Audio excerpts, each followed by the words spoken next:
જ હાઈટનો આ બનાવ છે। 5મા માળે મોડી રાત્રે આગ લાગી હતી। ફ્લેટમાં લગ્ન પ્રસંગ હોવાથી કોઈ જાનહાનિ નથી થઈ। લોકોને તાત્કાલિક સુરક્ષિત સ્થળે ખસેડવામાં આવ્યા। ફાયર બ્રિગેડના જવાનો તાત્કાલિક ઘટનાસ્થળ પર પહોંચ્યા હતા। 1 કલાકની જહેમત બાદ આગ કાબૂમાં કરી લેવાઈ।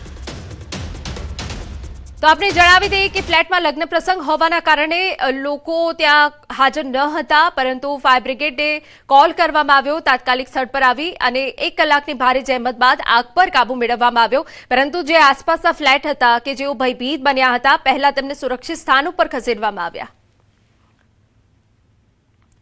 અને મહત્વના સમાચાર, મહારાષ્ટ્ર બોર્ડર વિસ્તારમાં બર્ડ ફ્લૂના કહેર। સમગ્ર મામલે ગાંધીનગરમાં પણ પશુપાલન તંત્ર એલર્ટ પર। જિલ્લા વિસ્તારમાં પશુ ચિકિત્સકોની ટીમો બનાવીને તપાસ શરૂ। જિલ્લામાં પોલ્ટ્રી ફાર્મમાં સર્વેની કામગીરી શરૂ કરી।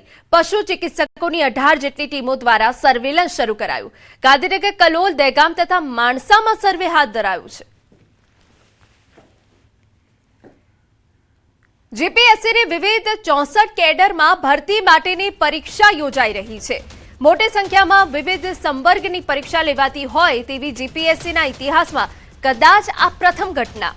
454 જેટલી ખાલી જગ્યા માટે હજારો ઉમેદવારો મેદાનમાં। શિક્ષણ વિભાગની 128 જગ્યા અને ગુજરાત હાઉસિંગ બોર્ડની 51 જગ્યાનો સમાવેશ। મહાનગરપાલિકાઓમાં એન્જિનિયરિંગ અને ટેકનિકલ કેડરની 100થી વધુ જગ્યા માટે પણ પરીક્ષા। सामान्य राज्य सेवानी 20 અને माहिती विभागनी 13 जग्यानी पण परीक्षा। आयोगे आ तमाम परीक्षाओं माटे चुस्त सुरक्षा અને पारदर्शिता साथे व्यवस्था गोठवी। હું શિક્ષણ વિભાગના કેડર માટે આવ્યો છું। તૈયારી તો પહેલેથી જેટલી થાય એટલી તૈયારી તો કરી જ છે, પણ હવે પેપર પૂછાય એના ઉપર ડિપેન્ડ રાખે છે। આપણે જીપીએસસી એજ્યુકેશન ક્લાસ 2ની તૈયારી ચાલી રહી છે અને એના માટે પરીક્ષા આપવા માટે આવ્યો છું।